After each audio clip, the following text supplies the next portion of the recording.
a large PC tear is noted, the nucleus is still in the bag here. The nucleus is still in the bag, and I'm ಅಯ್ಯೋ ಆ cutting. ಮಗು ಬಂದಿತ್ತು ಯಾವ್ದನ್ನು ಏನು ಮಾತಾಡಕ್ಕೆ ಗೊತ್ತಿಲ್ಲ. So we have a situation where a nucleus is there, and I've noticed a large posterior capsular tear inside. And at this stage, I've decided to convert to SICS. I'm sitting temporarily doing a fake emulsification. I think the first important thing which you need to do here is to inject dispersive OVD under the nucleus before to do anything. Because before you realize the nucleus can sink down, the first thing you need to do is always inject a dispersive OVD behind. And now I'm shifting to the superior quadrant. I'm using subtenance lignocaine for anesthesia, and I'm fashioning a scleral tunnel. I would not like to enlarge the same incision. The nucleus size is very large, very bulky. So I want to prepare a fresh sclerocorneal tunnel. It's at a different plane from the original side port, which we see here. And it's around 6.5 to 7 millimeter sclerocorneal tunnel. Bimanual technique of maneuvering the nucleus out of the bag is extremely helpful. And mind you, it keeps big. Before doing vitrectomy, I always like to suture my sclerocorneal tunnel. I again go back and sit temporarily, use the two side port incisions, original side port incision which I had created to do the bimanual vitrectomy. It takes some time. You don't have to do too much, just limited amount of it. Clear the prolapse vitreous. I'm again using now cohesive OD to create space under the iris. Now I've removed the suture. I'm placing the multi-piece intraocular lens into the sulcus over the anterior capsule. And because the pupil is quite well dilated, it's quite easy. I lift up the lens with my irrigation cutter, and then aspirate all the OVD which is there behind. Then I'm trying to achieve an optic capture in the areas where the rhexis is slightly smaller. So it's critical to have some form of optic capture because it ensures that the lens, long-term stability of the lens is confirmed. Again, I'm shifting back from temporal and superior, and ultimately we could place the lens quite well. There is some amount of mild corneal edema in the first post-op day, and I've sutured the temporal wound and also the main incision wound, and gradually it just clears off. But eventually we have a postoperative outcome which is acceptable. I think the take-home message in this case would be the primary goal of dealing PCR is not just to retrieve the nucleus or put the lens.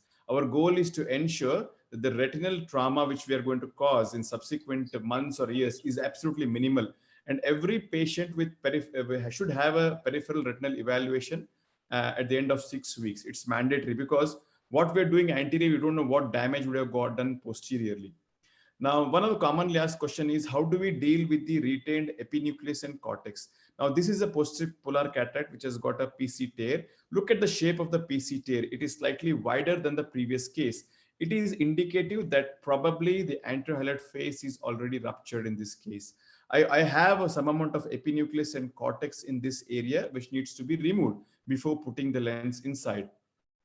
Again, before I start, after the OVD, first thing to go inside is always a triamcinolone acetate. I get an idea like where is the fibers here, and the principle of bimanual anterior vitrectomy.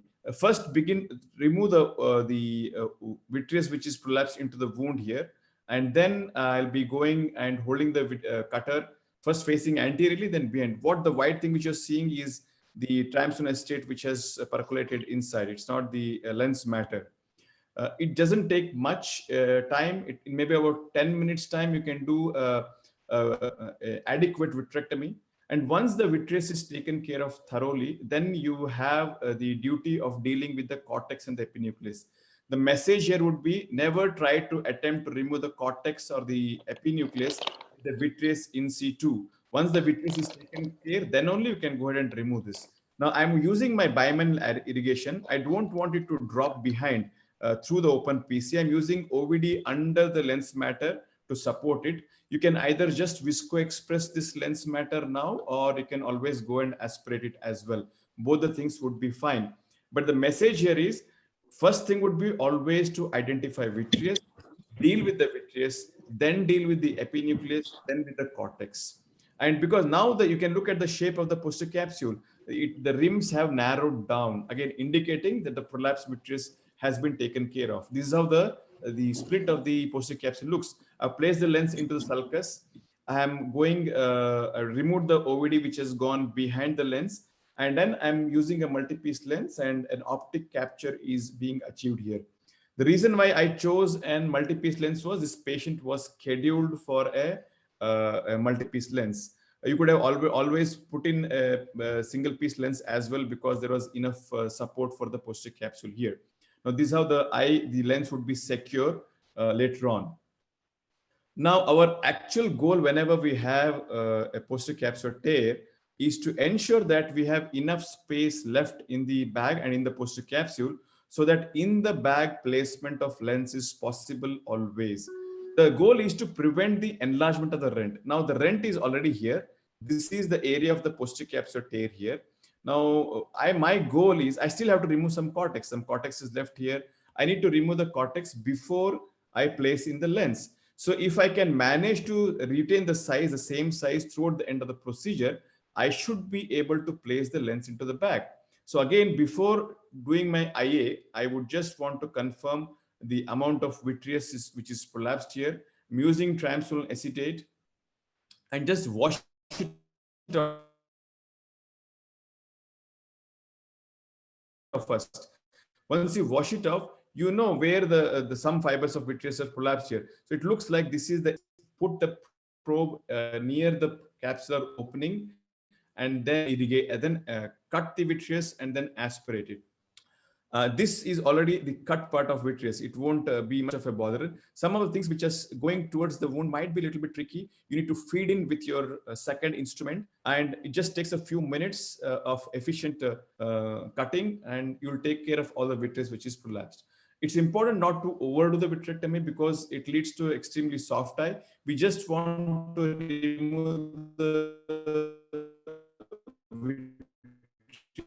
which is because it keeps on coming, it's mandatory that we need to so what I'm doing here is, once I am done, I am using the cutter probe itself to aspirate the cortex. You can just use in cortex mode itself. You don't have to switch to the bimanual cannula. The irrigation stays there. I'm using the cutter to aspirate it. Again, the important point to note is only this has to be done after you're taken care of the vitreous. And in between, if you're suspicious that the vitreous is again coming back, again switch to the cutter mode and do the vitrectomy part of it. And the last bit of cortex is removed. I'm using the IA cannula itself. And before coming out, inject OVD. The secret is always try to maintain the chamber. That's the only secret in cataract surgery. Once you form the chamber, you can see that I have been successful in trying to retain the same size of the posterior capsular tear which was before. I'm trying to place the lens into the bag. The haptics is oriented away from the posterior capsular tear here. It's a single piece hydrophobic lens. Its advantages, it opens very gently and you can place it. And again, the challenge is to remove the OVD both in front and behind the lens without again enlarging it. Again, I would like to repeat that your infusion pressure has to be controlled. So I just again lifted the lens a little bit, and then a gentle irrigation we can achieve our goal here. So all these maneuvers are going to take a lot of time, though it will take almost 3 to 4 times the time which you do for a routine case. But I feel it's worth it. We need to be mentally prepared to deal with this case, because it doesn't matter whether the entire list is waiting. This case deserves absolute attention. So finally, I'm trying to remove the OVD which has gone through the posterior capsule, and the lens looks very well centered. And again, I would want to confirm that the vitreous is there totally gone totally here. Hydrate. And probably I'll just use one more shot of triamcinolone acetate before doing this. And that's it. Then the case is closed. So the goal is we have achieved a place where the posterior capsular tear is the same at the beginning, before doing a vitrectomy and after doing a vitrectomy. The idea that, past planar vitrectomy is mandatory to ensure that the PC tear does not enlarge is not entirely true. If you understand the fluidics much better, you can also achieve the same goal using the anterior approach as well. Thank you so much for attention. That should be it.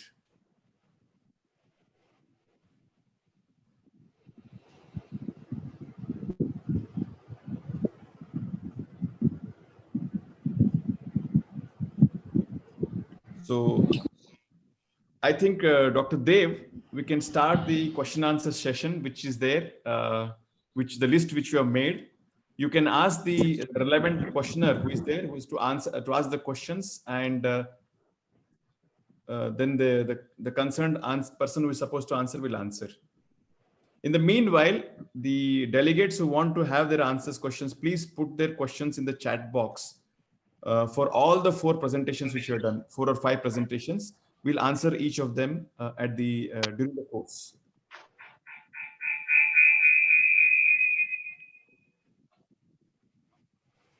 Dr. Dev. Yeah, yes, sir. The first question is addressed to Dr. M.S. Ravindra sir and Dr. Mallikarjun. I think who is asking the question? Dr. Sheetal. Yeah, ask her, invite her, no, first. Dr. Sheetal, are you there? Sheetal Sahur. I'm here. Yeah, you can ask your questions now. Yeah, sure. So the first question is, what are the earliest signs of PC rupture? I mean, we have gone through some of them, but if it can be elaborated by one of the discussants, earliest sign wherein we have to suspect before things go out of control.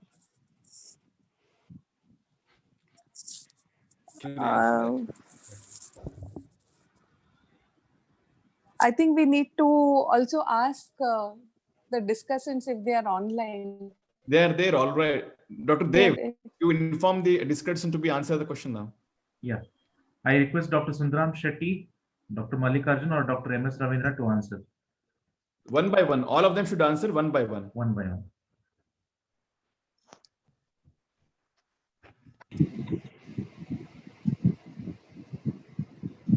Dr. Sundaram Shetty, sir, you are there? I am there, but can you hear me? Yeah, you are audible. Yes. My line is very bad. So, depending upon what you are doing, like PC tear can happen during the capsular axis itself, or at the time of nucleus delivery, or it could happen at the time of cortical washup. So depending on that, you are to look at the signs. For example, if it's a runaway axis, as Deepak was showing about the moving flap of the tear. So there could be a sudden, formation of the deepening of the anterior chamber, or the nucleus tilting can happen. You suspect that there is something amiss. Or when you are delivering the nucleus, probably you will not know at the time of delivery, but what you see after the nucleus is out will give you a hint as to what has happened. Because it could be mostly instrumental, or it is opening up and showing you the tear which caused at the time of either hydrodissection or the capsular axis. But because there are different events leading to posterior capsular tear, to see the earliest sign, it is difficult, because each, at what stage it happened, it will decide what you will see at the time of the early presentation of the PC tear. Doctor? I think, sirs, the connections are not okay. Would anybody else like to continue this? Ravindra sir, I think you can carry on. Yeah, I think he has already covered. Deepak has covered many things. The most important is suddenly you have additional space available. Just remember that you have certain space and certain actions are doing in the anterior chamber or in the capsular posterior chamber. Suddenly, when capsule opens up, a zonule opens up, there's a lot more space for you to work. That means that AC deepens, that you're all away snap sign. The second is whatever maneuvers you're doing in the anterior chamber, you expect certain reaction for your action. So that reaction will be missing, or it will be, more than what you expect, or much of the time it's less than what you expect. Imagine you're trying to aspirate a cortex, it's not coming. You're trying to rotate the nucleus, not rotating to the extent that it should rotate with the given amount of force that you're doing. You're not seeing it, but still you can feel the things happening inside the eye, and that itself should give a clue that there's something which has gone wrong in the uh, capsular bag. So, and too much of movements. So when you want to move certain thing, it's moving too much. The next thing is, if you're doing something and you see the action elsewhere, okay, you're doing something in the upper temporal quadrant and you see something happening in the lower nasal quadrant, that is because the forces are transferred from one area to the other area through the capsular bag or through the cortex or whatever that stage of cortex, the cataract surgery you're doing. So these 2-3 things, and next is visibility. Once it's visible that there is a tear or capsule extending backwards or dehiscence of the capsule, that's telltale evidence. But earliest will be the action reaction.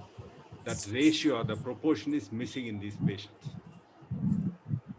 Dr. Mallikarjun, are you there online? Yeah, now I'm on. Sorry, I was disconnected. Now I'm online. Yeah, please go ahead with your comment. I didn't hear the question, please. So we were discussing about the subtle or very early signs of detecting PC tests. Okay, So madam.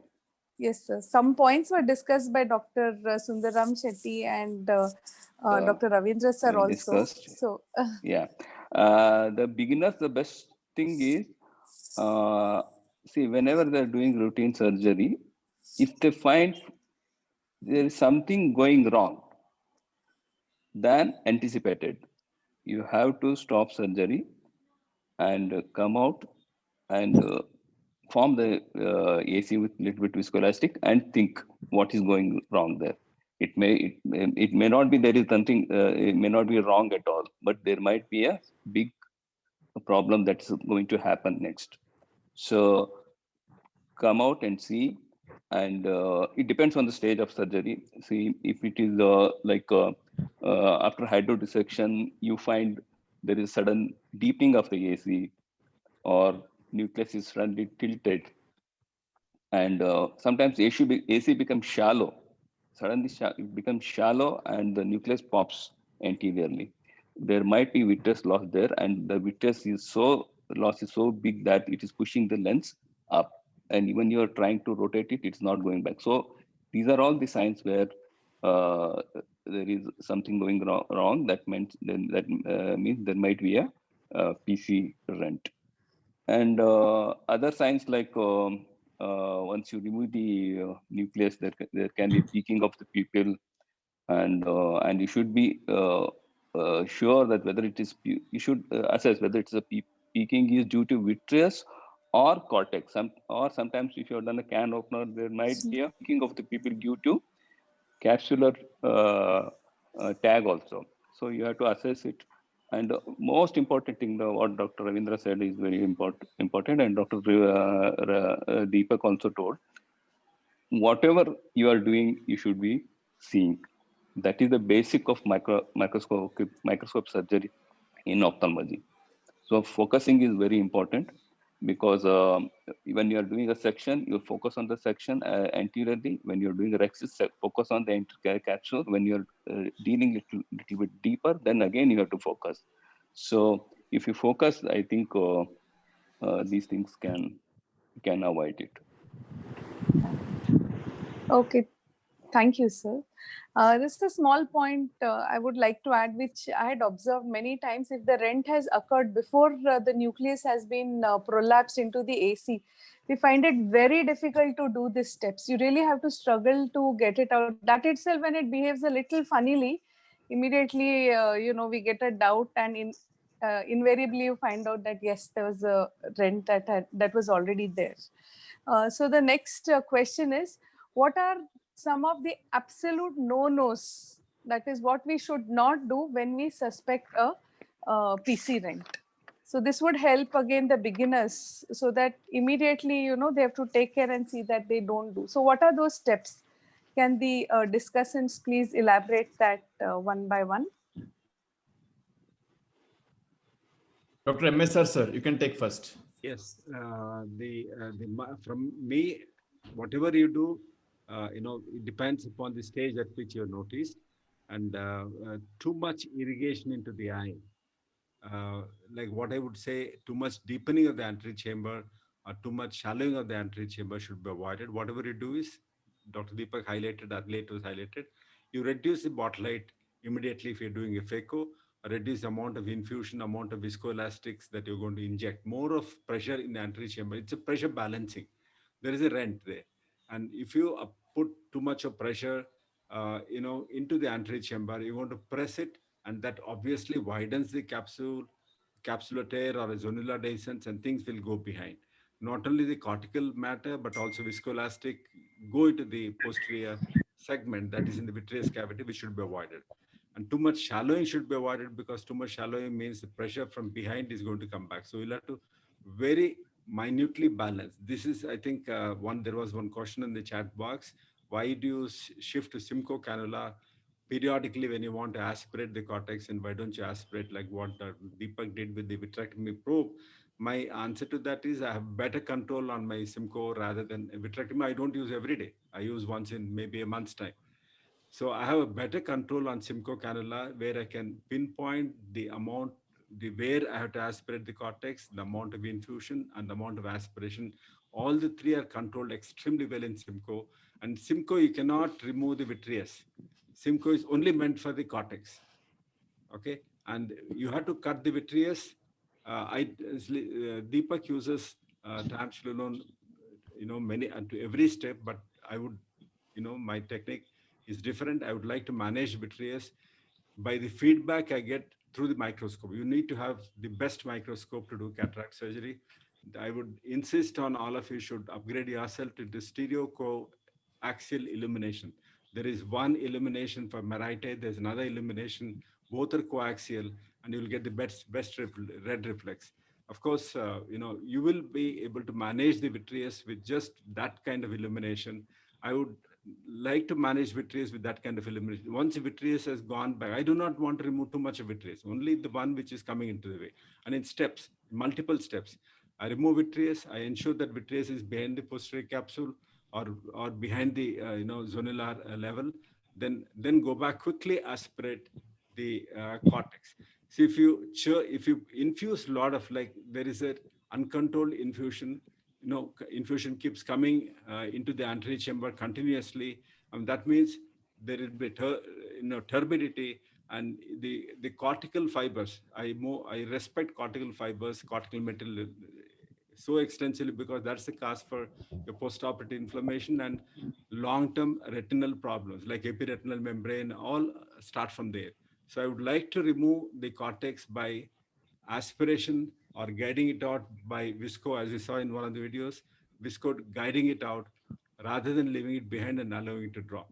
So it's not one stage procedure of vitrectomy and cortical aspiration. I do a vitrectomy, aspirate cortex, do a vitrectomy again, go back to cortex, do a vitrectomy again, go back to cortex. So this will, facilitate me to remove the entire cortex from everywhere. At the end of it, inspect every corner of the eye to ensure that you have removed all the cortex. And your other question was, how do you remove the nucleus? Difficult to remove. Yeah, when it's tilted. Yeah. It's a bimanual. If you use both the instruments, I typically use a cannula on my right hand and a Synscuke on the left hand. If you apply pressure to lift it up, so then it defeats the purpose. You'll have to tactfully identify the edge of the nucleus and then lift it up towards the front, upwards, away from the capsular bag, and then remove it. And this second is, if the rhexis is too small, do not hesitate to do a larger capsule. Go back and do another opening of the capsule, anterior capsule. Do not allow it to go to the periphery. If possible, like push the nucleus back into the capsular bag gently, enlarge the capsule, the rhexis, and then try to bring it up. you have to lift it up as you're lifting, something away from, the substance underneath it. So if you do that, if you up and again, the maintaining the chamber not very deep will help you to remove it. Imagine we keep on injecting viscoelastic to push the vitreous back. So that will defeat the purpose of lifting the nucleus up. So you'll have to balance the amount of infusion of visco into the eye and then not allowing the vitreous to come up, and just lift it up like you lift a baby up from a cradle, like just lift it up and take it out of the eye. That will help you. I think to just add on to it, sir, I think the one no is when your nucleus is just not coming out or going down, you have the tendency to push in your vectis inside. So that vectis pushing inside should be avoided. Okay, you just don't fish your nucleus with your vectis. That is not going to help at all. Because again, I would like to, because you are going to catch the vitreous, and first of all, the nucleus won't come. First of all, it won't come. It keeps on slipping. So it won't come. Correct. So you have to use two instruments, two Swinsky hooks, to engage the equator of the nucleus and dial it out. And before that, always try to ensure that you're not engaging the vitreous there. Because always I would like to use again a viscoelastic just under the nucleus and then lift it out. And as sir said, the biggest trick, or it becomes extremely easy if you have enlarged the rhexis already. So enlarging the rhexis, holding the equator with two Swinsky hooks and then wheeling it out. That should be the technique. Under the cover of viscoelastic, which is under the nucleus, not above it. You push it out, it's going to go down. That's how it is going to be. So would it be easy to do a larger rhexis with your nucleus already tilting? You have to do it. I mean, if the rhexis is small, it's never going to come out. It's never going to come out because the nucleus is going to be 8 millimeter, or you don't know what's the size. 8 millimeter. The rhexis is 6 millimeter. You have to enlarge. If the nucleus is in the back, it has got the cushion of the epinucleus where you can remove a bigger nucleus out of the smaller rhexis as well. But in the case of a posterior capsular tear which is there and the nucleus is dangling vertically, the situation is more difficult here. So you need to be very focused on what's the size of rhexis and what is the anticipated nucleus size. You have to do a bigger rhexis. It is possible to do it and then remove it out. Or would you just do give nicks in the anterior capsule and enlarge it? I would resort. Would be faster. It would be faster, but in the last resort, because we may not have enough capsular support, because ultimately we want to put a lens in the sulcus also. We want to retain some amount of regular rhexis margin there. Correct. Dr. Mallikarjun, would you want to add something? No, everything has been covered, but only one important thing I would like to tell to the beginners. Keep your ego down. Whenever you have a complication, keep your ego down and don't do any heroic things there. You should not become a hero and do all the heroic maneuvers there, because patient, they have come to us for the vision. So it is not the answer just you put the IOL inside and somewhere in the eye and lead to further complications. So you have to assess the situation and deal accordingly. The only thing is if you become more confident and you have that something like ego sting. I have done 1,000 cases or 2,000 surgeries earlier. This has happened to us. Now I can manage it, and then if you start doing that, then you will end up with more problem, and you make a more problem to the eye. That's what I wanted to add. And rest of things nicely they have dealt, Dr. Deepak and Dr. MS sir. Thank you, Dr. Deepak. I have this again question on triamcinolone. Although some aspects might have been discussed, can you just elaborate a little on that, because you use it quite often, and I think it would help to give one or two tips on it. Yeah, one part would be triamcinolone acetate, and 3 parts would be BSS. That is my dilution. Okay. Okay, 1:3. You take 1 ml syringe. I take 0.2 ml of triamcinolone acetate, and then you can make 0.6 ml of BSS, shake it properly, and then use it. Okay, you can use a 2 ml syringe or a 1 ml syringe. You have to just use it a little. What quantity? Just little enough. It's diluted, and you usually when you inject and then you wash it off, and then only few of the triamcinolone be staining it, and then you can visualize it. So how would you manage these cases later on if they are glaucoma patients? See, Is I have there used anything it. you I use follow? it. That's a very common question asked. I have used quite a lot, and I maybe used for the last 5 years now. So not too much of an issue. No, it's not an issue. I think it's a little bit over, Over. Okay. feared. Yeah, one advantage is The issue you need to be worried about reaction. The more serious concern will be reaction. Sometimes you may have reaction, and those things are concern. Infection, because if you use a transfusion is there inside, and somehow patient develops endophthalmitis, God forbid fungal, then it's a serious issue. Those are much more concerns. I have never had an issue of raised intraocular pressure over a period of years, so that should not be such of a concern here. Before we move on to the next discussion, Dr. Vinay, who is with here, he would like to share a small tip on how to disengage the posterior capsule if it has got stuck with an IU probe. Vinay, please go ahead. Thanks, Dr. Deepak and Dr. Ravindra. I mean, I really enjoyed this session. I want to just share some experience that happened with me on Monday. I was operating my friend's mother, and I was doing a phaco. Everything went on quite smoothly. Towards the last part, the posterior capsule got stuck to my IA tip, and I use a coaxial. And I could see that star thing forming, and of course, I went to the reflux, and somehow the reflux didn't work on the machine. So, I mean, what I want to share with the people, number one, that you have to do is that don't be in a hurry to take out the thing. You stay there, don't have a reflex of bringing your hands out. And then if that reflux is not working, the second thing that we do, we try to pinch the tubing, the aspiration tubing. So whatever little fluid is there in the tubing, if you pinch it, it might kind of go in and that can release the capsule. I tried doing that, even that didn't work.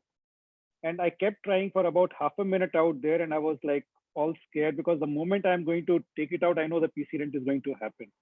And then, you know, just keeping the principles in mind, a thought came to me, and I just wanted to share that with you. It's a very, very obvious thought. So what I told my assistant, without removing my eyes from the microscope and without moving my hand, I said, disconnect the aspiration tubing and use a syringe and push some fluid from there. So both the things were male. So he basically attached a male-to-male connector to the tubing. And then with a BSS syringe, he just pushed it there. And lo and behold, the thing was, I was out of the mess after that. So that was a very small thing that I did, and I just want to share with people. And the crux of the matter is you have to remember your anatomy, you have to remember the working of the machine, and you have to remember not to withdraw your hand. So I was there in that position for about a minute, very scared that I might be causing a rent in a beautifully done cataract case. But because I was stable there without moving my hand, I could come out of the crisis. So that's all I wanted to share. Thanks. I think that's a lovely tip. That's a lovely tip. You know, it really. I have a video. I'll probably edit it sometime later. But so Yeah. I've actually not edited. So just thought I'll share with you. Thank you for sharing it. Thank you. Thanks. Dr. Sheetal, you have two more questions. Yes. What is the endpoint of open sky vitrectomy? First of all, Although yeah, I got it, sir. But you know, in this most you know, unlikeliest of situation where you might have to do, just a few tips, you know, if it might help. I'll talk about endpoint of vitrectomy. MSR sir will talk why open sky vitrectomy should not be done. So I will talk about vitrectomy in an automated vitrectomy. See, that's a very good question. Actually, you're doing a vitrectomy. When do you stop? How long are you going to vitrectomy? There has to be an endpoint, right? See, the goal of the anti-vitrectomy is not to remove the entire vitreous. The goal is to just remove the vitreous, which is at a plane which is above the posterior capsule, maybe a little bit below also, because we don't want it to come out once the AC slightly shallows or something. Never overdo it, because an important tip, if you observe Dr. MSR's video, when he's putting in iris claw lens, he didn't do vitrectomy completely. He just did a little bit. First, engage the lens there, because engaging the lens becomes extremely difficult if the eye becomes soft. So the great trick which he showed there was he put the lens there, and then under the lens he went and did vitrectomy. He did the vitrectomy. The reason is it becomes very soft and unmanageable. That's one point. Second point, it's not necessary to remove the vitreous. Vitreous has got certain function inside the body. It's not necessary to remove entire vitreous. Whatever is required, you do it. And how to identify whether it is, of course, you need to use triamcinolone acetate to know everything is out, but never to overdo it. Now, Dr. MSR sir, quickly, why not open sky vitrectomy? Yeah, To confess, I've done a lot of, freehand or Vexel. It's called Vexel vitrectomy or cotton bud vitrectomy in the past. We have done a lot of ICAMs, and the only thing that's available there is that. I'll go back 20 years ago, then I'll tell you how much to do. Never pull the vitreous out. If you really are, stuck within condition where, Dr. Chetan explained that his hand piece was not working, and don't drag it like this. Don't drag it like, sambar from a bowl. So let it be inside, and you just touch it and trim it. Keep on trimming it. Don't drag it. So if you keep on trimming it, you're not pulling the vitreous attachment, the loop attachment to the vitreous base. And then take a good vanas and go inside the eye. Whatever is cleared there at this section is fine. Go inside the eye, and do not overinflate the chamber. I keep telling that again and again. Inflate just enough with viscoelastic.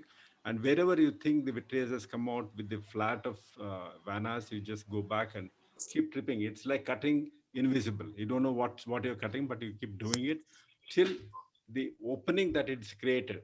Imagine, it's pulled the iris pupil to one direction till it goes back. You can keep doing it, and then that's the end of it. But then when you want to put a lens inside, you're very clumsy now. The vitreous is there. You don't know where the vitreous is.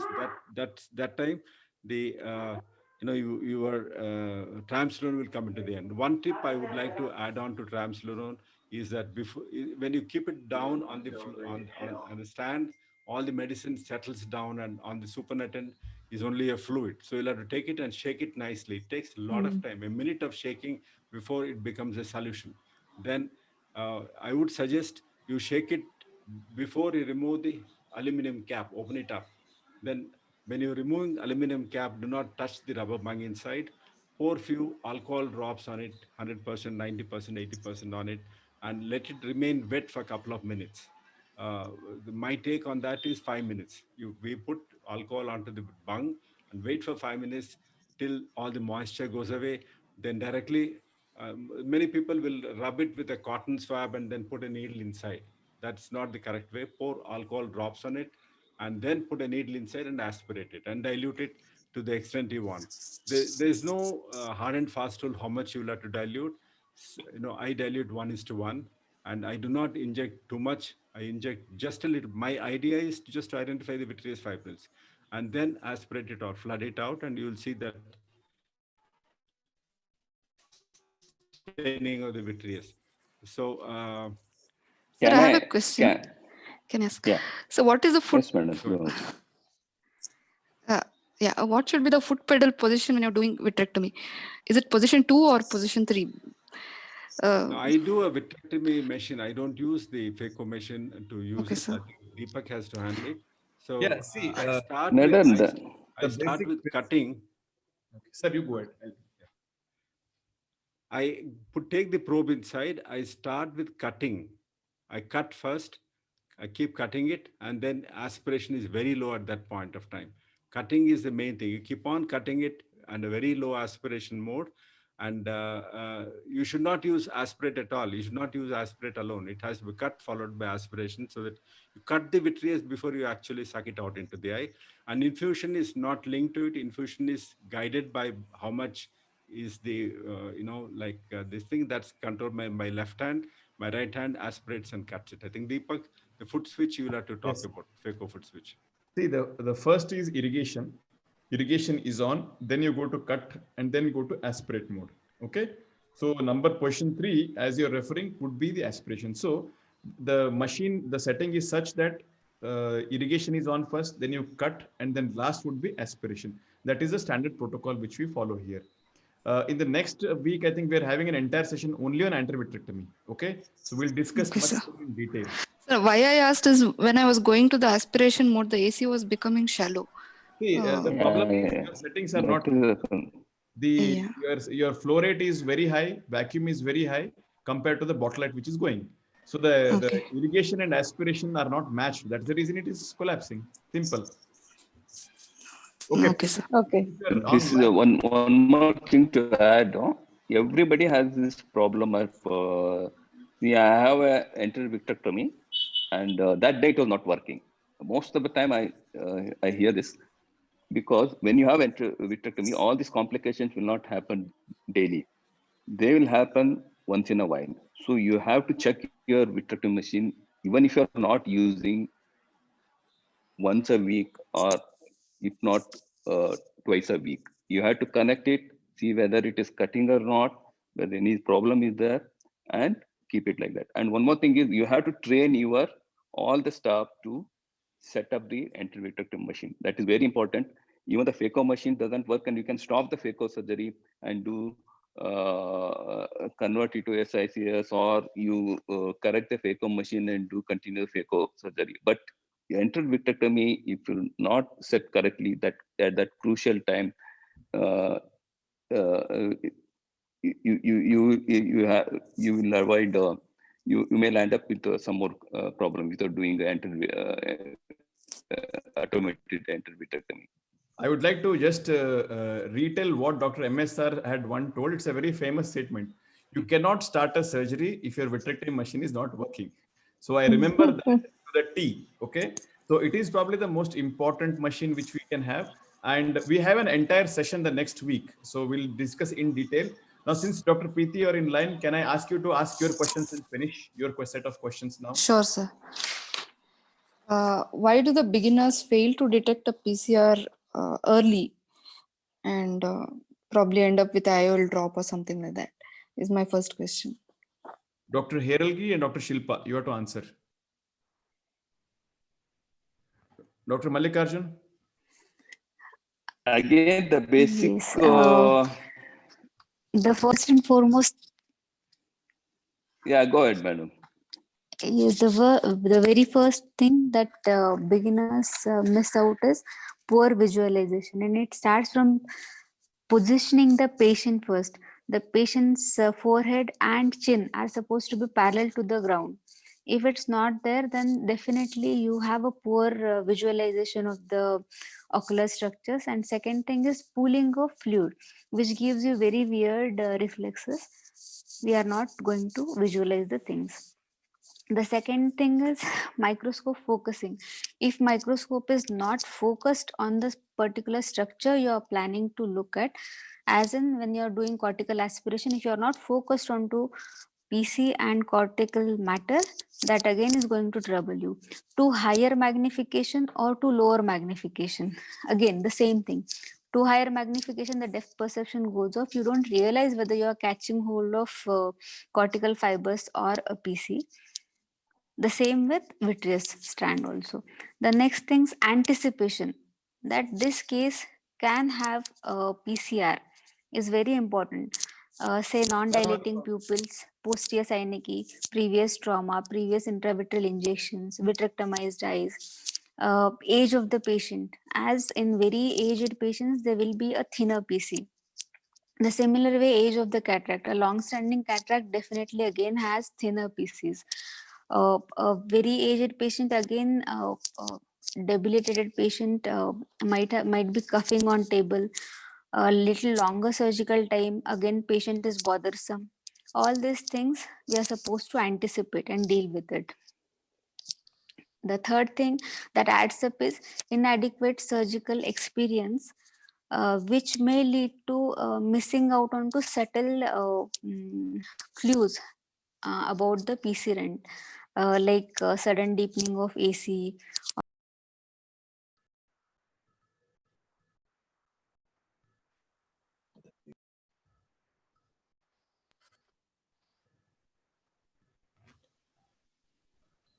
Dr. Mallikarjun, I think you can start. Dr. Shilpa has covered everything. I think most of the points she has covered. The focusing is very important in for the beginners, and you should get used to the microscope whichever you are using it, and you should have a binocularity and the depth of the depth of the focus, that also should be correct in the microscope. And IPD, that is IPD, sometimes what happens, some surgeon would have operated before you and somebody comes, next you come there and same settings you start operating. This is what we see here in our setting, and the IPD would be different, and you start operating in a different IPD, and your focusing will not be there, and again you will end up in that problem. And other points also she has covered. One thing I would like to tell is, see, in the cataract surgery, we have maximum around 7 to 8 steps. Probably we have 78 steps. See, if you do the first step correctly, then next step will be easy. And if you do that step correctly, and further steps will be easy. So you have to master all steps correctly. There is no point in doing at the beginning. You do a cataract surgery in go. You should be master of each step. Then your understanding of the eye anatomy and what's happening in the eye and doing the cataract surgery would be very easy. And those are doing very fast surgery and very quick surgery. It is not that they're doing fast and that movements are not fast, because they have mastered each step. They have mastered each step. That's why they're not having much complications. So you need to do all the steps correctly again, and this PCR complications or other complication rates will come down. I think the both of you had told. I just want to sum up. Surgical inexperience is the biggest reason why they don't anticipate, and that they don't realize that they're not seeing well. The whole problem is that, first of all, they don't anticipate. And the second thing is whether they don't know whether they're seeing well or not seeing well. So to understand that they're seeing well enough, it takes some time. To shoot out all these problems, I think every microscope should be equipped with stereocoaxial illumination, because most of the PCRs happen during cortex aspiration and they don't realize the defect first. If your red reflex is seen, a blind person can also see a defect in the capsule. So the thing is, you need to have a stereocoaxial illumination. That has to be a must. And it is very affordable nowadays. You don't have to have a Lumira Eye or a Leica to get that, because you get an add-on attachment. The take-home message would be, whoever doesn't have this, you just have an add-on attachment which costs 1 or 2 lakh rupees, I guess, and add it to them. It really adds great value to your, seeing the things well. So the take-home message would be, people who don't have a built-in stereoaxial can also adapt one, because for you to gain some experience to see well, you need to have the best of the equipment to see well. And nowadays it's affordable. Make use of it. See, especially in smaller pupils. In the first case, what Dr. Chetan was showing, or what Dr. Sushil was saying, the pupil was inadequately dilated. You don't know where is the edge of the tear. A coaxial illumination would have definitely picked it up. And it is not expensive. Everyone should have it. Dr. Preeti, next question, please. Deepak, just to add, my own complication rate, if you look at it, we have documentation. Once I switched from, I have Leica 841, which is a very good microscope, but it does not have the stereocoaxial. But when we bought another microscope, 822, which has stereocoaxial, drastic reduction in my own complication rate occurred. In spite of operating for decades together, the microscope, a single most factor, which reduced the I think that was the very important message coming from you, sir, because you've been operating some maybe 40 years or something like that. And when you say that, you're seeing every generation of microscope. And, nowadays the technology has become so affordable. Now, the newer surgeons should not go to the same ordeal through which you and I have gone to see the poster capsule. Nowadays it is much more simpler. That's the thing. You don't have to go through all the ordeals which you have gone through or I have gone through. Dr. Preeti, next question, please.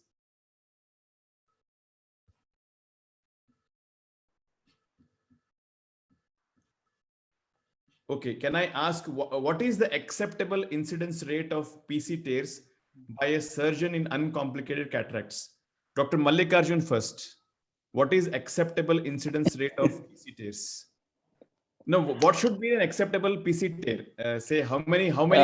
This is WHO standard is around 4%. That's what we do audit here. Okay. It is a 4%. So if you have a less than 4% or 3%, 2%, you are a good surgeon. And that is my. But what do you feel? Is it more or is it less?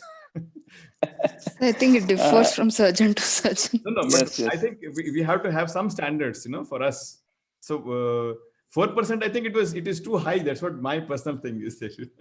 Yeah, No, I no, guess. maybe that is what what you have kept here is a 3%. I mean, 3% of all the complications, including it, not only PCR, No, all only the PCR. complication which Let us discuss PCR in uncomplicated cases. Forget trauma, forget PPC, forget other things. Just regular routine cataract surgeries. I would say 2%. Sir, MSR, sir. Sir, I think experience counts a big deal in this kind of No, situations. that's what I've posted all experienced surgeons and the little inexperienced surgeons as well. If there is no predetermining causes for it, like the list of them that we mentioned, I think it should be less than 1%. 1% is also too high for an accomplished surgeon. Dr. Ravi. Dr. Sundaram Shetty, sir. Sir? Yeah, what should be the acceptable rate of PC tears? In uncomplicated case, 1%, sir. 1%, 1 in 100. Okay. Dr. Sundaram Shetty, sir? Yeah, something like 1 in 100. My question is, an uncomplicated case given to you, can you do a surgery without PC rent? Meaning you have decided not to get a PC rent. Can you do it? MSR, sir, you can answer this question. It's very much possible. Very much possible. Yeah, that means are we suable in this PC rent situation? Yes. Supposing it is an uncomplicated case wherein we produced a PC rent, that means is it an act of negligence? No, I don't think we are going into the legal cells here. No, I don't think. No, I'm not. I'm talking not in terms of this thing. Meaning, are we feeling guilty? Meaning, my conscience. Am I feeling guilty about not being, enough attentive in doing this procedure? Do you feel, sir? Do you feel?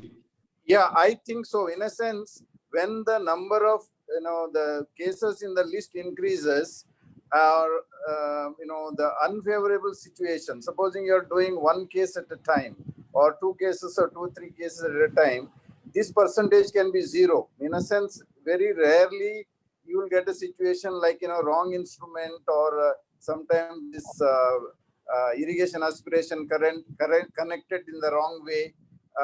Some accidentally it can happen, but as we said, all these can be prevented. Somewhere along, emphasis should also go on to that, rather than we say, we had a rent here or we had a rent there.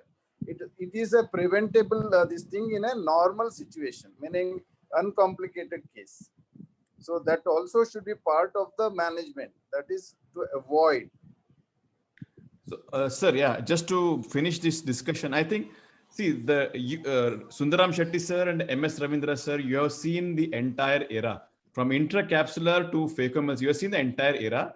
The understanding of fluidics and understanding of cataract surgery itself has evolved so much that the acceptable rate of PC tears has also come down drastically. With the modern understanding of the fluidics inside the eye, I think 1% is also extremely high. It has to be still less. When you told, if you're determined nothing will happen, it should not happen. So we have to reach that stage. To reach that, first thing is we need to count. We need to count ourselves. We should have our audit done regularly. I think we should achieve a state where less than 1 in 500. That should be acceptable. Not anything more than that. Once we start auditing, because once we go back and see, every posterior capsular tear is avoidable. Every posterior capsular tear is avoidable. And our goal is to excel. And to achieve that, I think 1 in 500 should be a target. Anything more than that should not be acceptable. It is not from a legal point of view or something. It's just from our own soul searching point of view. I think it's accepted that we shouldn't sleep well that night if you caused a PC tear. We should continue to do that. Next question, Dr. Preeti. Dr. Deepak has kept everybody a very high target. Actually, I did want to ask about the auditing bit.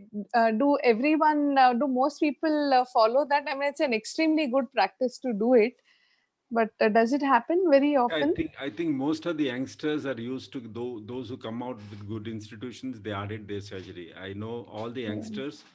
They have a very like my own colleague who has joined me. She maintains beautiful auditing. She maintains her own reports. And that's one thing I think, Deepak. You should everybody who is a surgeon has to audit. NABH, we are NABH for last 9 years. We'll have to audit every surgery. I'll have to report internally. Nobody comes and checks it out. But then somebody will be coming back and tell me that you have so many complications this month, so many complications last month. So this auditing is extremely important. Otherwise, you will not improve. I think all postgraduates in all medical colleges, they maintain their own, audit book, and that should be continued lifetime. Yeah, I think whether NABH or no NABH, you have to know how you're faring in your surgeries. There's a saying which I just recollected: a person who counts will be counted. A person who doesn't count will not be counted. So that's how the things go. So now I recollected when Dr. Mallikarjun just showed me that I kept a very high target. There's a paper by Dr. Gimbal where he analyzed his last 40,000 surgical cases. And you know what was his PC tear? It was 1 in 1200. Okay, he was 1 in 1200. That was his PC tear among all. So 1% is too high compared to that. Let us achieve 50% of what he has achieved. Let us achieve 1 by 500. Absolutely. And coming to the last question, is the OVD cleared from vitreous cavity? I think that I answered the question. It was, it has to be cleared with the vitrectomy cutter itself. Okay, sir. Dr. Pradeep Reddy. Pradeep, you have to ask your questions fast. How to manage posterior capsular tear with zonular dialysis? It is a bit of a vague question. It depends upon the amount of zonular dialysis, but still I want to ask. Dr. Mallikarjun and Dr. Ravindra, sir.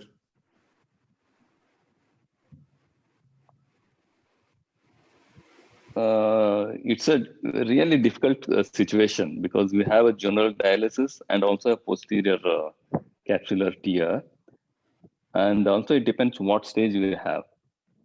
And if it happens before the nucleus removal, and really it is a difficult situation. And in SICS, again, you have to carefully remove the nucleus. And what I do is I push the viscoelastic little bit below the nucleus so that it will little bit push the vitreous little bit down, mostly dispersive. And also whatever general dialysis, if it is a general dialysis, that it will form some bag, and you can take out the nucleus and assess again. And if there is a vitreous loss and you have to do vitrectomy, automated vitrectomy, and doing automated vitrectomy is a very tricky when we have a general dialysis as well as a PCTR, because the whole bag is flabby, so it is moving everywhere. If there is only PCTR, you can go at the site of a PCTR and start cutting. So the trick here is you have to go a little bit down. Your vitrectomy probe should be a little bit down below the PCTR and start cutting at the base of the prolapse. Base of the prolapse means from little bit down at the anterior vitreous area or little bit down. So also we should remember the vitreous comes like a gel. It is not a fluid. Most of the people, the beginners, they confuse that vitreous is a gel form. In old age and then because it becomes like a fluid, like what we call it a syncysis or whatever. The vitreous comes like a gel, so it will prolapse like a gel. So you should understand how from where it is prolapsing. So there you have to cut it. And placing IOL in this situation is difficult. And if you have a small general dialysis and PCTR, you can try putting lens in the bag so that I don't put the CTR in situation, because it will again it will create more pressure in the bag and it will enlarge the there is a chances of PC tear enlarging.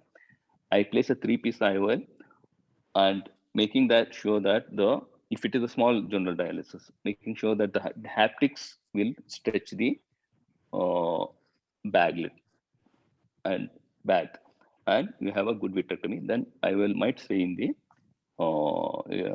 bag.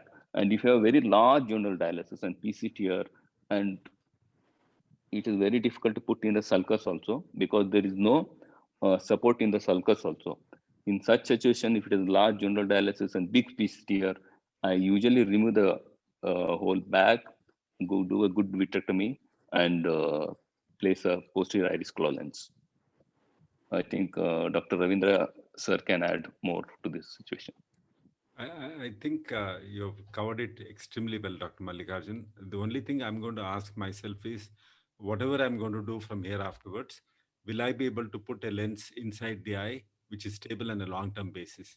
If my answer is yes, then I would try to do all these things. If my answer is no, it's going to be unshaky, then I would like to remove the capsular bag then and there, especially if it is following a trauma or if it is a degenerative condition of the zonular apparatus. Then I would like to remove it and put an iris claw lens. I would not like to waste my time trying to manage with so many things. The only question is, the lens going to be stable for a long-term basis? Pradeep, next question. The next question is, if there is a nucleus in the mid-vitreous cavity, and many people have the tendency to take it out. What? Hello? अभी बहुत activated है, कल लगा लेंगे.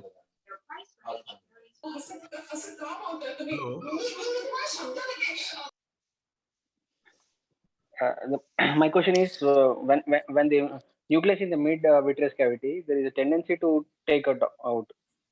So, what is the ideal thing, whether to attempt to take it or just refer to the VR surgeon? I think it's very simple answer. The moment it's gone behind the patellar fossa, best is to leave it behind and don't try to remove it unless you have done a fellowship in VR surgery. Better to leave it to the professionals. I think there is no shortcut to that.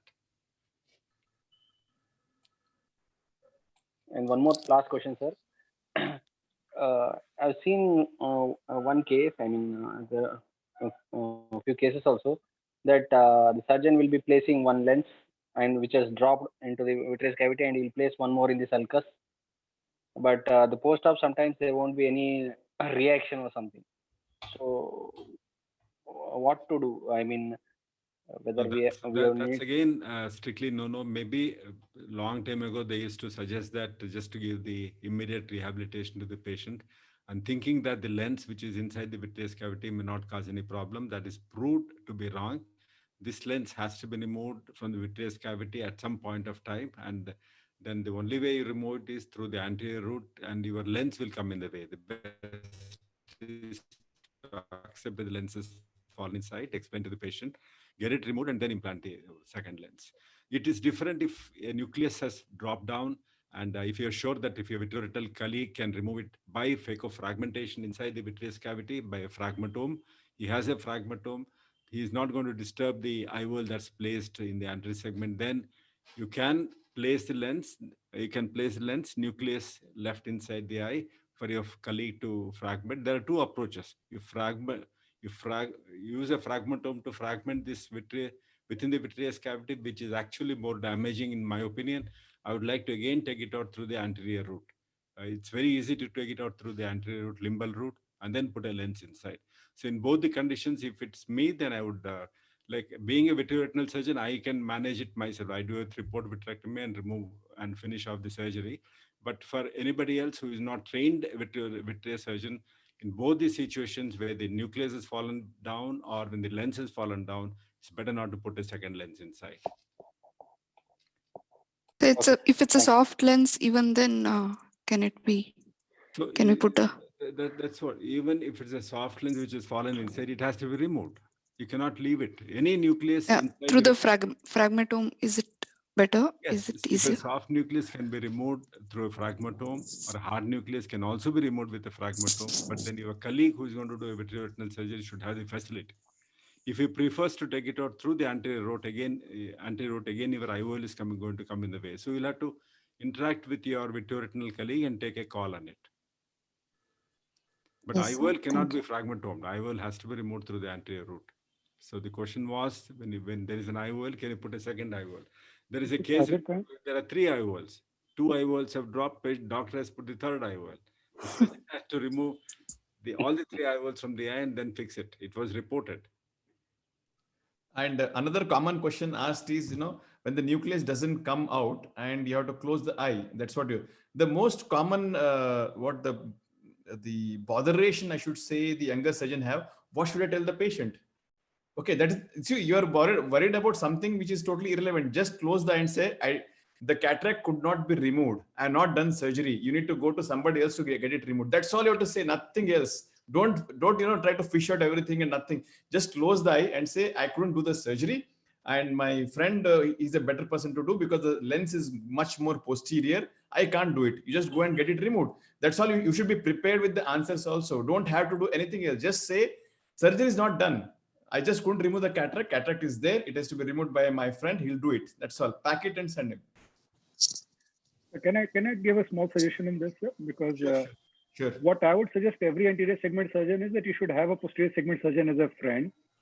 And as Dr. Ravindra said, that you should know what he or she prefers. So depending on that, like if he prefers to put the IOL, you put the IOL. If he prefers not to, you don't put the IOL. So you should plan it in advance whenever you start doing cataract surgery. That in case you have a problem, whom are you going to be sending to?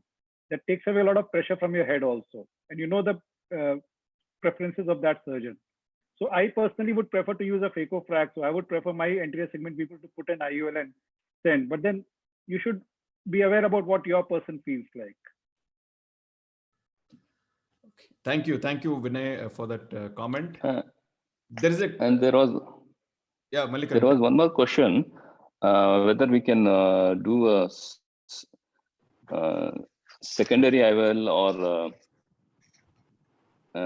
vitrectomy as a second procedure after a nucleus delivery. Yeah. I mean, as a second sitting. That was there. But what comes to my mind is how each one of you counsel this patient. How will you handle? You promise them, I'm going to do a surgery, and you are not able to put the intraocular lens, and you are postponing for some other reason, you are postponing for another 15 days. So how each one of you counsel the patient, because that is very important, and I think that would be helpful for all the youngsters also. Yeah, thank you, Mallikarjun, for raising that question. I think it's relevant. It has happened one time for me that the vitrectomy probe was not working, and just about 1 year back. So I just postponed the case, and I did it maybe about the next day when the probe was arrived. So my philosophy is, it wouldn't matter to me if the conditions are not right there. I wouldn't want to go and push in the lens there at all. So I would just say, no problem. I'll just wait for the next day, next setting, and then I'll go ahead and do it.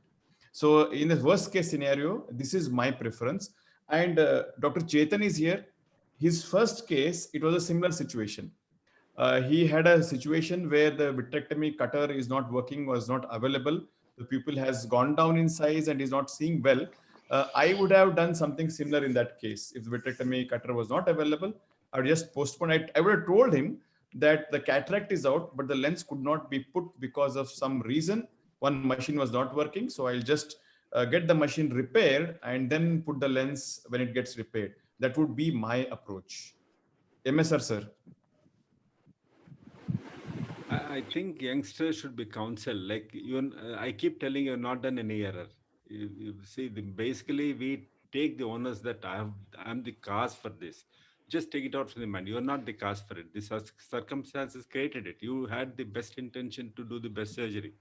Were you careless, or did you cut short any of your procedures, or cut short any of everything? You prepare yourself to answer him in a very confidential matter, as Dr. Deepak said, and be factual. Whatever has happened, you tell him. And most of the patients are worried because of the additional expenditure. And, when you're doing a lot of cataract surgery, you should be able to absorb like a lot of people refer their patients to me, and they will not ask the patients to pay the amount. They will pay the amount. And though there is an understanding between like maybe 50% of his usual charges or whatever it is, that understanding, as Dr. Vinay said, you should have a tie-up with another vitreoretinal surgeon to see that you're very comfortable. The patients are only bothered about visual recovery. You ensure that visual recovery is complete. Patients are generally not bothered about a second surgery. Explain that the first surgery had an issue. And, see, there was a beautiful lecture. I think that lecture was given by Dr. Kelman, if I'm right. It may be somewhere. He exactly told if there is a complication, how to handle it. It's a 1 hour lecture. I heard it. Pin drop silence in one of the earlier AOS meeting. If it is there, have a look at it. How to handle a complication patient. That was a complete lecture. He explained what you want to talk to the patient, what you want to talk to the relatives, how you keep your poise, how you keep your style, how you keep your voice stable. You have to practice it. Actually, before going and talking to them, you practice it, what you want to talk to them. And then react to what the patients say. The cost factor, the delay factor is of course there. And the third is, many people say how much time can be left from first surgery to second surgery. I would say next day itself. Don't even postpone. There is a cortex there which is causing inflammation in the eye. There's no question of waiting for 1 week, 2 weeks, 3 weeks. Somebody said 3 weeks is the cutoff time. There's nothing like that. Earlier is better. If you can do it on the same afternoon, finish it off. And telling the patients, you'll have to practice it, and you have to see how a confident senior does it. And if a junior is doing it, it's nice if a senior goes and talks to the staff instead of a junior is allowed to, lead. So these are the couple of tips that I can forward. Dr. Deepak, can I say a word? Sure, sir. Sure. Actually, when you are doing a phaco with the machine, you can say the machine had a failure. Everybody accepts. But when you are doing manual surgery and you say the machine is required, there is a communication gap. So better for the youngsters handle that situation. I think that's one important thing. And second point, the PCR complication in manual and in phaco is absolutely different. It's a two ball game. And in your next one or any time, you just separate them because they are not same. The character, the management, all are different. Thank you. Thank you. Thank you so much for your comment, sir. And now regarding the, we have a few more questions here. Dr. Pradeep, do you want to ask any more question here? No, sir. Dr. Dev was asking, is unfortunately left for the meeting. His question was, is constriction of pupil needed after vitrectomy? So I would not I would not do it unless and until there is some suspicion that, I might miss one string of vitreous somewhere and something. That's the only point maybe I would use it. Otherwise, it's not mandatory to use it.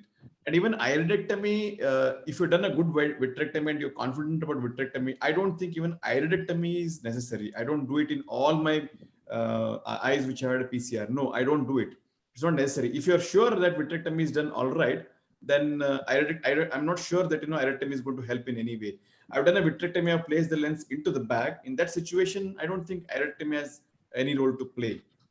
Only thing, the iridectomy comes to play because if you have a retained lens matter, if you have retained viscoelastic and vitreous, all these things are going to cause a problem. If the job is done very neatly, you removed every bit of cortex, every bit of lens matter, and every bit of viscoelastic, and the lens is situated where it is supposed to be placed, then I don't think iridectomy is necessary. And also we should ask ourselves why we should constrict. How is going to help? I think the original idea was, to be sure that we have not missed any vitreous strand. I think that is the reason why we used to use it. We use it still when sometimes the vitreous strand which is peaking, can be missed. That's our idea, I guess. But I wouldn't constrict people. Actually, I'll put a drop of homotropin at the end of surgery. I will not constrict. Homotropin is necessary to combat the inflammation inside the eye, which is evident in these cases. I think Sanjit Shah was there. I'll remember. Sanjit, when I was invited to do a live surgery in All India Institute, and that's the time when everybody in AIIMS were putting pilocarpine drops. He wanted to put pilocarpine drops after my surgery. I said, why are you doing it? Do you remember, Sanjit? Yes, sir. He was assisting me at that time. Basically, the point is that the triamcinolone is not used normally by most of us. So if you're not using triamcinolone, no visual clue that there's no clear vitreous strand. So only way to put pilocarpine, that is one. But at the end of the surgery, better because you are injecting subcon. The subcon I used to use atropine, that was a teaching also, because whatever you do, there is some ciliary body reaction. Atropine is the best thing to cool the eye. And I always believe in atropine more than any other thing. Thanks, sir. See, Fortunately, we were born in an era where we have seen all. Better sign to avoid is that if you cannot form the chamber at the end of surgery, there is a filament in the tunnel. So if chamber starts leaking at the end of surgery, there is a filament, and a small pupil can be associated with the filament from the pupil. You have seen any number of them. You would have yacked them. So the filament goes inside. Pupil is round. So round pupil, small pupil is not a proof that there is no filament. Dr. Prashant had put a comment. Prashant sir, are you there? So his comment was, can use sterile air to ensure the antechamber is clear of vitreous. It stays comfortably in and pupil is round. That's what his comment was. Yes, you can. But point is that still that one strand might be there, required vitreolysis later on. If there are any more questions from the participants, we'll take. Otherwise, we can call it a day.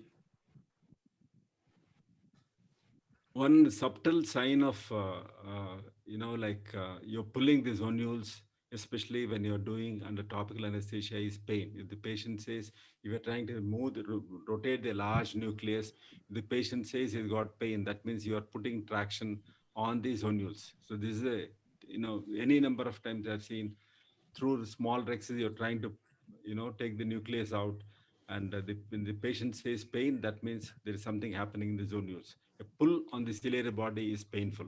So this is what I would like to all the people to remember.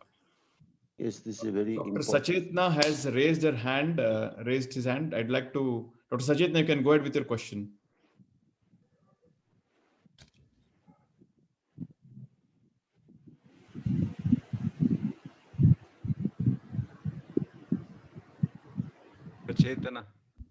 Sachetna, you can go ahead with your question. Dr. Sachetna, you would want to ask any question? I think there is a question that came up, where to get the coaxial illumination. I think Dr. Kakadia of Gujarat, Jagdeep manufacturer. A lot of people who have made it, and it's available as an accessory which goes under the microscope. Everybody should have it. And some other third-party vendors are also there nowadays. Medicis also has it. Medicis also has made it, I guess. So you should try. You should have one, actually.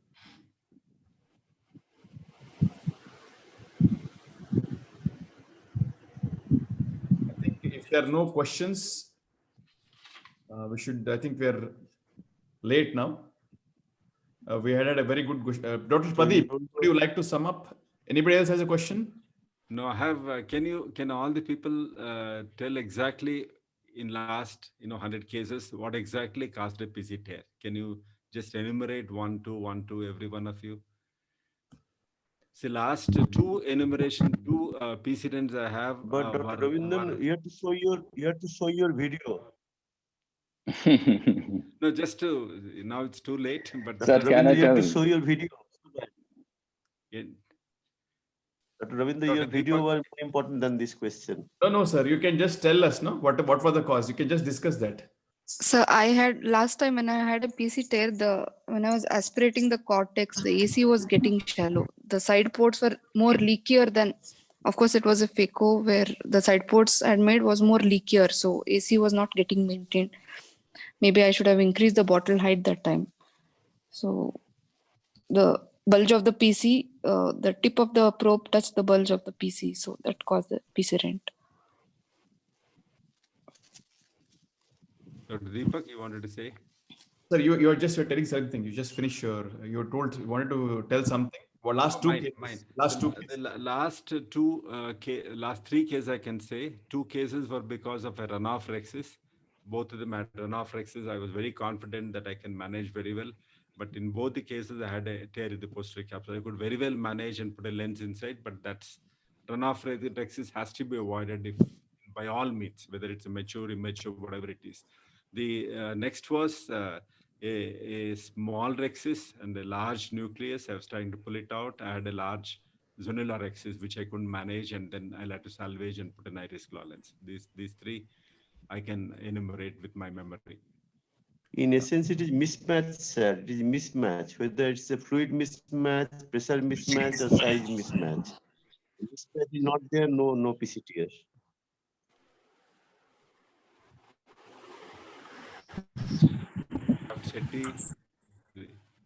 Yeah, the one hyper mature, no cortex at all, hard, huge nucleus.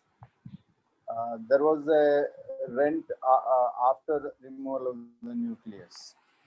So, but the eye was so soft and there was no thrush from the vitreous, very elderly man.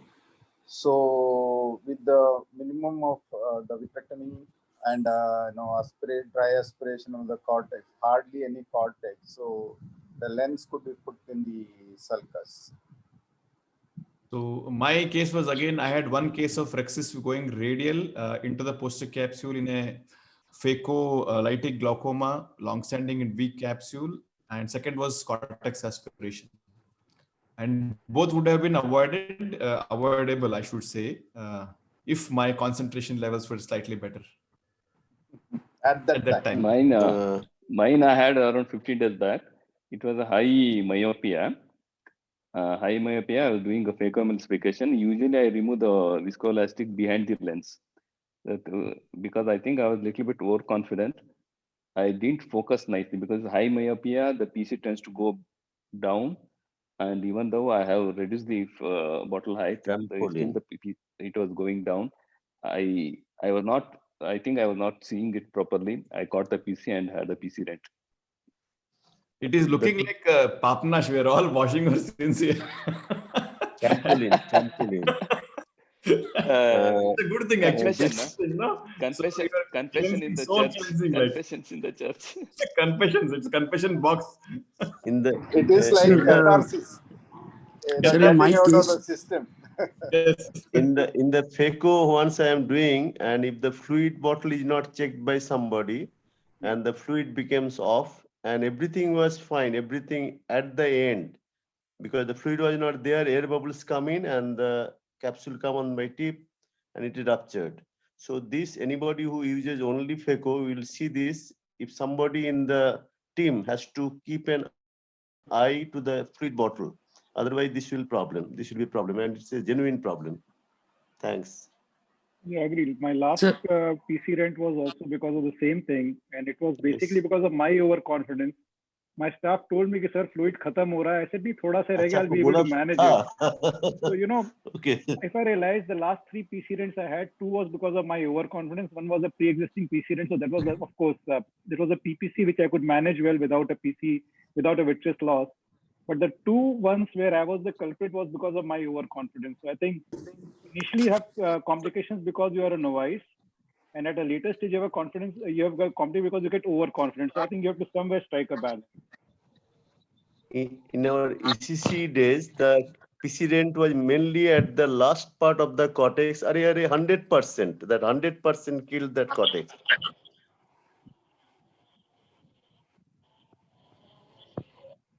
The wrong connection of the Simcoe cannula, the irrigation line is connected to the aspiration line, and once the cannula goes into the anterior chamber, will not know from where the irrigation is coming.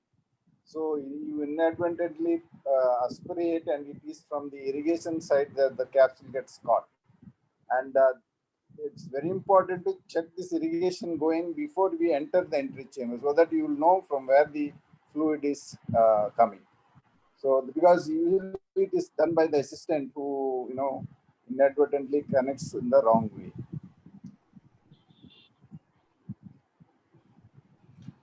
I think, yeah. Dr. Pradeep, are you there? Yes, sir. You can conclude, I think. I thank all the speakers for their wonderful presentation. I thank all the discussants for clearing all the doubts. In a nutshell, preoperatively assess the complicated cases and anticipate for the complication. Identify the posterior capsular rent early and prevent enlarging the posterior capsular rent. And to stay the vitreous, use triamcinolone acetate. Do adequate vitrectomy and maintain the anterior chamber. Do not allow the AC to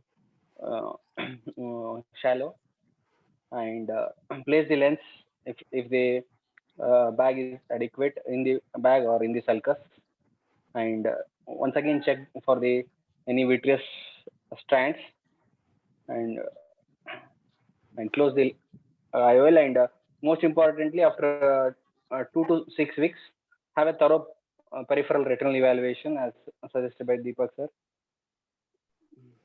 And lastly, I would thank all the participants who are staying awake, and almost 45 participants still there.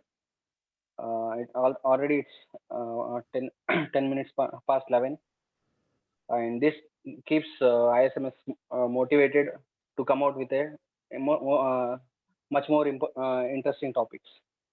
Thank you, one and all. Lovely. Thank you. Good night. Thank you. Good night. All Good the night, best. sir. Good night. Good night. Even Almighty God created problems. So relax.